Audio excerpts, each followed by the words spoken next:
മന്ത്രി പി പ്രസാദ് ഇപ്പോൾ മീഡിയ വണ്ണപ്പം ചിരിയാണ്. അദ്ദേഹം നിലമ്പൂരിൽ എടക്കര പാലോട് പ്രദേശത്ത് ഒരു കുടുംബയോഗത്തിൽ പങ്കെടുത്തതിന് ശേഷം ഇപ്പം നമ്മുടെ ഒപ്പം ചിരിയാണ്. ഇപ്പം ചില മേഖലയിലൊക്കെ യോഗങ്ങളിലൊക്കെ പങ്കെടുത്തുള്ളത് എന്താണ് പങ്കെടുത്തു? ഞാൻ ഇന്ന് തന്നെ ഒരു 7ഓളം കുടുംബയോഗങ്ങളിൽ പങ്കെടുത്തിട്ടുണ്ട്. അവിടെയെല്ലാം മുൻകാലങ്ങളിൽ ഇവിടെ ഉള്ളവർ തന്നെ പറയുന്നത് മുൻകാലങ്ങളിൽ ഉള്ളതിനേക്കാൾ മെച്ചപ്പെട്ട പങ്കാളിത്തമാണ് ഈ കുടുംബയോഗങ്ങളിലുള്ളത്, ഇത്തരം മീറ്റിങ്ങുകൾക്കകത്തുള്ളത് എന്നാണ്. സാധാരണഗതിയിൽ കുടുംബയോഗങ്ങൾക്കൊന്നും വരാത്ത സ്ത്രീകളടക്കമുള്ളവരുടെ ഒരു വലിയ പങ്കാളിത്തം ഈ കുടുംബയോഗങ്ങൾ കാണുന്നത്. നിങ്ങൾ ഇവിടെ നോക്കൂ, ഇവിടെ ഏറ്റവും കൂടുതൽ സ്ത്രീകളാണ്. ഇപ്പം മലപ്പുറത്തിൻ്റെയും നിലമ്പൂരിൻ്റെയൊക്കെ പ്രത്യേകത അനുസരിച്ച് തന്നെ അങ്ങനെ അധികം പുറത്തേക്ക് അല്ലെങ്കിൽ പൊതു ഇടങ്ങളിലേക്ക് തെരഞ്ഞെടുപ്പ് പോലുള്ള രാഷ്ട്രീയ ഇത് വരുന്ന ഇടങ്ങളിലേക്കൊന്നും അധികം എത്താതിരിക്കുന്ന അമ്മമാരും സഹോദരിമാരും അടക്കമുള്ളവർ ഈ തെരഞ്ഞെടുപ്പിൻ്റെ ഇത്തരം യോഗങ്ങൾക്കെല്ലാം എത്തുന്നു. അവർ സംസാരിക്കുന്നു, നമ്മുടെ സംസ്ഥാനങ്ങൾ കേൾക്കുന്നു, അവർക്ക് പറയാനുള്ളത് ഞങ്ങളും കേൾക്കുന്നു, ഞങ്ങൾക്ക് പറയാനുള്ളത് അവർ കേൾക്കുക എന്ന് പറയുന്ന ഒരു ഏകപക്ഷീയമായ പരിപാടിയായിട്ടല്ല ഈ കുടുംബയോഗങ്ങളെല്ലാം നടന്നിട്ടുള്ളത്. ഞങ്ങളോടൊക്കെ ഇങ്ങോട്ടും അവർ സംസാരിക്കുന്നുണ്ട്. ആ സംസാരമൊക്കെ നടന്നു കഴിയുമ്പോൾ അവർക്ക് ഇടതുപക്ഷ ജനാധിപത്യ മുന്നണിക്ക് അനുകൂലമായി സ്വരാജിന് വോട്ട് രേഖപ്പെടുത്തണം എന്ന ഒരു ധാരണയോടുകൂടി ഇത്തരം മീറ്റിങ്ങുകൾ കഴിഞ്ഞവർ പോകുന്നതാണ്. അത് ഞങ്ങൾക്ക് നൽകുന്നൊരു വലിയ ആത്മവിശ്വാസമാണ്. എനിക്ക് കഴിഞ്ഞ ദിവസങ്ങളിലായിട്ട് ഈ പരിപാടിയിൽ പങ്കെടുക്കുമ്പോൾ ഞാൻ അങ്ങേയറ്റത്തെ ആത്മവിശ്വാസത്തോടുകൂടിയാണ് നിൽക്കുന്നത്. സ്വരാജിൻ്റെ വിജയം ഉറപ്പാക്കാൻ കഴിയുന്ന തരത്തിലുള്ള പ്രവർത്തനങ്ങൾ ആണ്, അല്ലെങ്കിൽ ഒരു പ്രതികരണങ്ങളാണ് ഉണ്ടാവുന്നത് എന്നുള്ളതാണ്. അതുകൊണ്ട് വളരെ നല്ല പ്രവർത്തനം നടക്കുന്നുണ്ട്. ഈ പറയുന്ന തരത്തിൽ നല്ല അനുകൂലമായ ഒരു രീതി ജനങ്ങളിൽ നിന്ന് ഇങ്ങോട്ടേക്ക് പ്രകടവുമാണ്. എന്തെല്ലാം ഘടകങ്ങൾ അനുകൂലമാകുമെന്നാണ് നമുക്ക് ജനങ്ങളെല്ലാം നോക്കുന്നത്? നമുക്ക് നമ്മുടെ ഈ ഒരു രാഷ്ട്രീയത്തിൽ നമ്മൾ കാണിക്കേണ്ടുന്ന ഒരു സത്യസന്ധതയും ധാർമ്മികതയും ആത്മാർത്ഥതയും എല്ലാം ഉണ്ട്. അതാണൊരു അല്ലെങ്കിൽ ഒരു രാഷ്ട്രീയ പ്രവർത്തകൻ്റെയും ഒക്കെ ഒരു വിശ്വാസത്തിൽ ഏറ്റവും പ്രധാനപ്പെട്ട ഘടകമാവുന്നത്. അത് ഈ സ്ഥാനാർത്ഥികളിൽ എല്ലാ അർത്ഥത്തിലും ഈ കാര്യങ്ങളിൽ ഉൾച്ചേർന്ന് നിൽക്കുന്ന ഒരാൾ സ്വരാജാണ് എന്ന് ജനങ്ങൾക്ക് ബോധ്യപ്പെടുന്നുണ്ട്. അപ്പോൾ ഒരു സ്ഥാനാർത്ഥിത്വം കൊണ്ട് തന്നെ ഒരാൾക്ക് ജനങ്ങളിൽ ഒരു അനുകൂലമായ ഒരു ഘടകമായി മാറ്റാൻ കഴിയുന്നു. അതൊരു ചെറിയ കാര്യമല്ല. സ്ഥാനാർത്ഥിത്വം തന്നെ ഏറ്റവും പ്രധാനപ്പെട്ടൊരു വിജയ ഘടകമായി മാറുന്നു എന്നുള്ളതാണ് LDFനെ സംബന്ധിച്ചിടത്തോളം നിലമ്പൂരിലുള്ള ഒരു വലിയ പ്രത്യേകത. പിന്നെ ഇടതുപക്ഷ ജനാധിപത്യ മുന്നണിക്ക് അനുകൂലമായി ഒരു അഭിപ്രായ ഗതി ഇന്ന് കേരളത്തിലുണ്ട്. സാധാരണഗതിയിലെല്ലാം തെരഞ്ഞെടുപ്പ് പറയുന്ന വാഗ്ദാനങ്ങൾ എന്നുള്ളത് നടപ്പിലാക്കാനുള്ളതല്ല എന്ന് പറഞ്ഞ കേന്ദ്രമന്ത്രി നമ്മുടെ നാട്ടിലുണ്ട്. ഇതൊക്കെ നടപ്പിലാക്കാനുള്ളതാണോ എന്ന് ചോദിച്ച ആൾക്കാരുണ്ട്.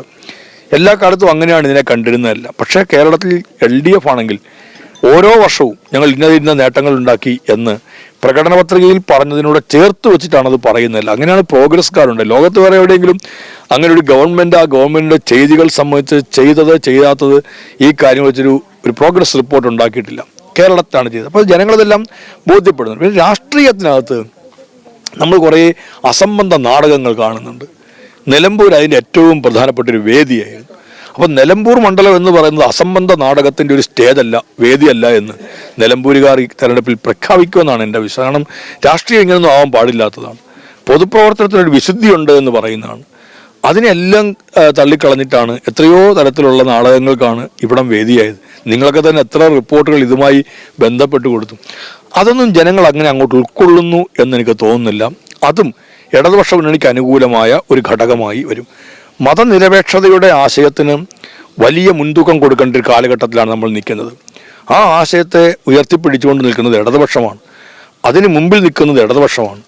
അതിൻ്റെ പ്രതിസന്ധികളെയും പ്രതിബന്ധങ്ങളെയും തരണം ചെയ്യാൻ നിൽക്കുന്നത് ഇടതുപക്ഷമാണ്. അതൊരു വരി പ്രസ്താവനയ്ക്കകത്ത് ഒതുങ്ങുന്നതല്ല, നിലപാടുകളാണ്. അപ്പോൾ അത് ഇടതുപക്ഷത്തിൻ്റെ പ്രത്യേകത. അതും ഈ മണ്ണിൽ ജനങ്ങൾ അതിനെ ഗൗരവത്തിലെടുക്കുമെന്നാണ്. അപ്പോൾ ഇങ്ങനെ ഒരുപാട് ഘടകങ്ങൾ ഞങ്ങളുടെ സർക്കാരിൻ്റെ വികസനങ്ങളെല്ലാം തന്നെ തീർച്ചയായിട്ടും നമ്മൾ നോക്കൂ, ഈ മണ്ഡലത്തിൽ തന്നെയും ഉയർന്നു വന്ന സർക്കാർ സ്ഥാപനങ്ങളുടെ ആശുപത്രികൾ, വിദ്യാലയങ്ങൾ, ഇവിടെ ഉണ്ടായ റോഡുകൾ ചെറിയ വികസനമാണ്. അത് ഇവിടെ മാത്രമല്ല.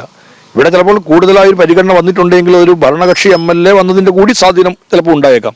പക്ഷേ കേരളത്തിൽ എല്ലായിടത്തേക്കും ഭരണകക്ഷി പ്രതിപക്ഷ വ്യത്യാസം ഇല്ലാണ്ടാണ് കേരളത്തിൽ എല്ലായിടത്തേക്കും ആ കാര്യങ്ങളെല്ലാം എത്തിയത്.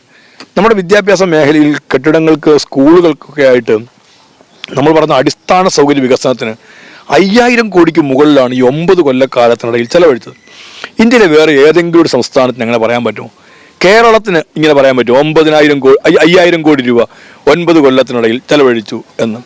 നമ്മുടെ ആരോഗ്യ കേന്ദ്രങ്ങളെ നോക്കുക, നമ്മുടെ താലൂക്ക് ആശുപത്രി അടക്കമുള്ളവയെല്ലാം പുതിയ സംവിധാനങ്ങൾ, സൗകര്യങ്ങൾ, മെച്ചപ്പെട്ട ചികിത്സാ സംവിധാനം എല്ലാം ആയിട്ട് വന്നില്ലേ. അപ്പം സാധാരണ മനുഷ്യൻ്റെ ആരോഗ്യം എന്ന് പറയുന്നത് ഇവിടുത്തെ കുറേ സ്വകാര്യ ആശുപത്രികൾക്ക് വിലയിടാനുള്ള ഒന്നാണ് എന്ന് മാറ്റാൻ പാടില്ല എന്നുള്ളതിൻ്റെ പേരിൽ കൃത്യമായി ഒരു പദ്ധതിയുമായി മുമ്പോട്ട് നീങ്ങി ആ നിലപാടിനനുസരിച്ച് അത് നടപ്പിലാക്കുന്നത് ഇടതുപക്ഷമല്ലേ? സാധാരണക്കാരൻ്റെ ആരോഗ്യം മറ്റുള്ളവൻ്റെ വിലയിടലിനുള്ള ഒന്നായി മാറുകയാണ്. അങ്ങനെ വിട്ടുകൊടുത്താൽ എങ്ങനെ ആയിത്തീരുമെന്ന് ഒന്ന് ആലോചിച്ച് നോക്കുക. രോഗങ്ങൾ വന്നാൽ വലിയ തുക ചെലവഴിക്കേണ്ടതിലേക്ക് എത്തുകയാണ്. അവിടെയാണ് സർക്കാർ സംവിധാനങ്ങളുടെ പ്രസക്തി വർദ്ധിക്കുന്നത്. ഇതിനെ ഗൗരവപൂർവ്വം കാണാതിരുന്ന ഗവൺമെൻറ്റാണ് മുൻകാലത്തുണ്ടായിരുന്നത്. അവയിൽ നിന്ന് വ്യത്യസ്തമായിട്ടാണ് ഈ 9 വർഷക്കാലം കൊണ്ട് കേരളത്തിൻ്റെ ആരോഗ്യ മേഖല ഉണ്ടായ മെച്ചം ചെറുതല്ല. ഇത് വിദ്യാഭ്യാസ മേഖലയിൽ, ആരോഗ്യ മേഖലയിൽ, നമ്മുടെ റോഡുകളുടെ കാര്യത്തിൽ, നമ്മുടെ കാർഷിക മേഖല വളർച്ചയുടെ വഴിയിലാണ്. അഖിലേന്ത്യാ അടിസ്ഥാനത്തിൽ താഴേക്ക് പോയി എന്നാണ് കണക്കുകൾ. അതേ കണക്ക് ശാസ്ത്രം അനുസരിച്ച് നിങ്ങൾ കേരളം നോക്കൂ, കേരളത്തിൽ മുകളിലേക്കാണ് വന്നിരിക്കുന്നതല്ല. വരുമാനത്തിൻ്റെ വർധനവാണ്. എക്കണോമിക്സ് ആൻഡ് സ്റ്റാറ്റിസ്റ്റിക്സ് ഡിപ്പാർട്ട്മെൻറ്റാണ് ഈ സർവേ നടത്തിയിട്ട് കഴിഞ്ഞ ദിവസത്തെ റിപ്പോർട്ട് വന്നിരിക്കുന്നതെല്ലാം. ഇത് ഇന്ത്യക്ക് തന്നെ ഒരു മാതൃകയായിട്ട് വരികയാണ്. അപ്പോൾ ഇതെല്ലാം ഈ വികസനം ജനങ്ങൾ കാണുന്നില്ല, അനുഭവിക്കുന്നില്ല. അങ്ങനെയാണെങ്കിൽ സർക്കാരിൻ്റെ ഒരു വിലയിരുത്തലാകുമോ? തീർച്ചയായിട്ടും സർക്കാരിനെ വിലയിരുത്താമല്ലോ. എന്തുകൊണ്ട് സർക്കാരിനെ വിലയിരുത്തിക്കൂടാ? എല്ലാ കാര്യങ്ങളും വിലയിരുത്തണമെന്നാണ്. ഗവൺമെൻറ്റിനെ വിലയിരുത്തണം, നമ്മുടെ രാജ്യത്തിൻ്റെ പൊതു രാഷ്ട്രീയത്തെ വിലയിരുത്തണം, മതനിരപേക്ഷക്ക് നേരെ ഉയരുന്ന പ്രശ്നങ്ങളെക്കുറിച്ച് വിലയിരുത്തണം, സ്ഥാനാർത്ഥിയെ വിലയിരുത്തണം. ഇതൊക്കെ വിലയിരുത്തലാണ് എല്ലാ കാര്യത്തിലും. അതെല്ലാം ജനങ്ങൾ വിലയിരുത്തുക തന്നെ ചെയ്യും. ഞങ്ങൾക്ക് അതിനെന്താണ് ഭയക്കുന്നത്? എല്ലാ വിലയിരുത്തലുകളും ഈ തെരഞ്ഞെടുപ്പിൽ ഉണ്ടാവണമെന്നാണ് ഞങ്ങൾ പറയുന്നത്. അങ്ങനെ വിലയിരുത്തുമ്പോൾ യാഥാർത്ഥ്യങ്ങളുടെ നേർക്ക് അവരെത്തും എന്നാണ്. അത് വിലയിരുത്തുക തന്നെ വേണം. നമ്മൾ കമ്പയർ ചെയ്യണം, നമ്മൾ തുലനം ചെയ്യണം. ആ മുൻപുണ്ടായിരുന്ന ഗവൺമെൻറ്റുകളുണ്ടല്ലോ, ആ ഗവൺമെൻറ്റുകൾ ചെയ്തതും ഈ ഗവൺമെൻറ് ചെയ്തതും തമ്മിൽ ഒന്ന് കമ്പാരിസൺ നോക്കും. ഇപ്പോൾ ഏത് ഉൽപ്പന്നങ്ങൾ നമ്മൾ നോക്കുമ്പോഴും ഒരു കമ്പാരിസൺ പറയാറുണ്ട് ഏത് കമ്പനിക്കാരനും. അതേപോലെ ഞങ്ങൾ പറഞ്ഞു ഈ 9 കൊല്ലത്തെ LDF ഗവൺമെൻറ് ചെയ്ത നേട്ടങ്ങളും മുൻപുണ്ടായിരുന്ന UDFൻ്റെ ഗവൺമെൻറ് കാലത്തെ അവരുടെ നേട്ടങ്ങളുടെയും കൂടെ എടുത്തു വെച്ച് നോക്കുക. ഇതിലേതിനാണ് ജനങ്ങൾ മാർക്കിടുന്നത്? അതിന് മാർക്കിടട്ടെ. പ്രസ്താവനകൾക്ക് അല്ല മാർക്കിടേണ്ടത്. പ്രസ്താവനകൾ ഇഷ്ടം പോലെ നടക്കുന്നുണ്ടാവും. നാഴികയ്ക്ക് 40 ജനങ്ങൾ മാർക്കിടേണ്ടത് പ്രസ്താവനക്കല്ല. അത് പ്രതിപക്ഷമോ BJPയോ ഓരോ ദിവസം നടത്ത പ്രസ്താവനക്കല്ല മാർക്കിടേണ്ടത്. മാർക്കിടേണ്ടത് നടപ്പിലാക്കിയ പദ്ധതികൾക്കാണ്, പ്രവർത്തനങ്ങൾക്കാണ്. അത് തൊട്ട് മുമ്പുണ്ടായിരുന്ന UDF ഗവൺമെൻറ്റിനെയും ഈ ഗവൺമെൻറ്റിനെയും തമ്മിൽ ഒരു താരതമ്യം ചെയ്യേണ്ട അനിവാര്യമാണ്. അതൊരു വിലയിരുത്തലാണ്. ആ വിലയിരുത്തലുകളാണ് എത്തിക്കേണ്ടത്. ഇപ്പം നിലമ്പൂരിനെ സംബന്ധിച്ചിടത്തോളം ഈ തെരഞ്ഞെടുപ്പ് ഉണ്ടായൊരു സാഹചര്യം നമുക്കറിയാം. ഒരു MLA രാജിവെക്കുന്നു. പക്ഷേ ഇപ്പോൾ വീണ്ടും അദ്ദേഹം മത്സരരംഗത്ത് വരുന്നുണ്ട്. അത് ഏതെങ്കിലും തരത്തിൽ LDFിനെ ബാധിക്കുന്നു? ഇല്ല, ഞങ്ങളിത് ബാധിക്കില്ല. ഞങ്ങൾക്ക് ഇടതുപക്ഷ ജനാധിപത്യ മുന്നണിക്ക് ഒരു വോട്ടുണ്ട് ഇവിടെ. ആ ഇടതുപക്ഷ ജനാധിപത്യ മുന്നണി ഇഷ്ടപ്പെടുന്നവരുടെ വോട്ടുണ്ട് ഇവിടെ. നിഷ്പക്ഷരായ ഒരു ജനവിഭാഗമുണ്ട്. അവർ യാഥാർത്ഥ്യങ്ങളുടെ നേർക്ക് നോക്കി അതിനനുസരിച്ച് വോട്ട് രേഖപ്പെടുത്തുന്നവരാണ്. അവരിതെല്ലാം കണ്ടുകൊണ്ടിരിക്കുകയല്ലേ. അതുകൊണ്ടാണ് ഞാൻ പറഞ്ഞത് ഈ രാഷ്ട്രീയം എന്ന് പറഞ്ഞാൽ ഈ അസംബന്ധ നാടകങ്ങളുടെ ഒരു വേദിയായി മാറാൻ പാടില്ല. ആ അസംബന്ധ നാടകങ്ങളല്ലേ ഇവിടെ നടന്നത് മുഴുവൻ. അതുമായി ബന്ധപ്പെട്ട എത്രയോ കഥകൾ നമ്മൾ കണ്ടു. ഇന്ന UDFുമായിട്ടുള്ള അദ്ദേഹത്തിൻ്റെ ഒരു ബാന്ധവത്തിന് വേണ്ടിയുള്ള ഒരു ശ്രമവും എത്ര നേരം അത് നടന്നു.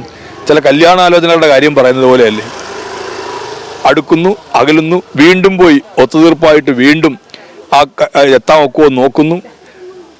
ഇതങ്ങനെയാണോ നമ്മൾ രാഷ്ട്രീയത്തെ കൊണ്ടുപോകേണ്ടതെന്ന് ആലോചിച്ച് നോക്കുക. പക്ഷെ ഞാൻ ഇത്തരം അസംബന്ധ നാടകങ്ങളുടെയും പൊറാട്ട് നാടകങ്ങളുടെയും വേദിയായി നമ്മളുടെ പൊതുമണ്ഡലം ഒരു നാടിൻ്റെ ഏറ്റവും പ്രധാനപ്പെട്ട ഒരു ജനാധിപത്യ ഇടങ്ങളെ പോലും മാറ്റാൻ പാടില്ലാത്തതാണ്. അൻവർ LDFിൻ്റെ ഭാഗമായിരുന്നപ്പോൾ MLA ആയി. അതായത് അൻവറിന് ഒറ്റയ്ക്ക് വ്യക്തിപരമായി വോട്ടുകൾ നേടാൻ കഴിയില്ല എന്ന് വിശ്വസിക്കുന്നു. അദ്ദേഹത്തിന് വ്യക്തിപരമായി കുറച്ച് വോട്ടുകൾ നേടാൻ കഴിയുമായിരിക്കും. പക്ഷെ അദ്ദേഹത്തിന് ഒരിക്കലും നിലമ്പൂർ മണ്ഡലത്തിൽ വിജയിച്ചു വരാൻ കഴിയുന്ന വോട്ട് അദ്ദേഹത്തിന് സ്വരുക്കൂട്ടാൻ പറ്റുകയില്ല. അവിടെ അതാണ് ഏറ്റവും പ്രധാനപ്പെട്ട പ്രശ്നം. അദ്ദേഹത്തിന് ഇടതുപക്ഷ ജനാധിപത്യ മുന്നണി വഴി പിന്തുണയോടുകൂടി വരുമ്പോൾ അദ്ദേഹത്തിന് വ്യക്തിപരമായി ഒരാൾ പോലും സ്വാധീനിക്കാനില്ലെന്ന് ഞാൻ പറയൂല. അദ്ദേഹത്തിന് സ്വാധീനിക്കും. പക്ഷേ തുച്ഛമാണത്. ചില വോട്ടുകൾ അദ്ദേഹം പിടിക്കും, പക്ഷെ അത് ഏതെങ്കിലും തരത്തിൽ ബാധിക്കും. ഇടതുപക്ഷ ജനാധിപത്യ മുന്നണി അല്പം പോലും ബാധിക്കില്ല. ഇടതുപക്ഷ മുന്നണിയുടെ വോട്ടുകൾ പോകില്ല. ഇടതുപക്ഷ മുന്നണിക്കകത്ത് നിൽക്കുന്നവർ ഒരു രാഷ്ട്രീയത്തിന്റെ അടിസ്ഥാനത്തിൽ നിൽക്കുന്നവരാണ്. ഇതൊരു പൊളിറ്റിക്കൽ മുന്നണിയാണ്. അവരാരും അൻവറിന്റെ കൂടെ പോയില്ല എന്നതാണ്. തീർച്ചയായിട്ടും പോകില്ല. ഇടതുപക്ഷ മുന്നണി നിൽക്കുന്നവരല്ലേ ഇടതുപക്ഷ മുന്നണിക്കല്ലേ വോട്ട് ചെയ്യുള്ളൂ. അതല്ലേ ഞങ്ങളുടെ കരുത്ത്. നമുക്ക് തെരഞ്ഞെടുപ്പിൽ കാണുമ്പോൾ മനസ്സിലാവുമല്ലോ. നിങ്ങൾ തന്നെ അദ്ദേഹത്തിന്റെ കൂടെ നിൽക്കുന്നതോ അല്ലെങ്കിൽ ആൾക്കൂട്ടമോ കാണുമ്പോൾ നേരത്തെ ഉണ്ടായിരുന്ന മീറ്റിങ്ങുകൾ, അതിനകത്തുണ്ടായിരുന്ന പങ്കാളിത്തം, ഇതെല്ലാം നിങ്ങളൊന്ന് തുലനം ചെയ്ത് നോക്കൂ.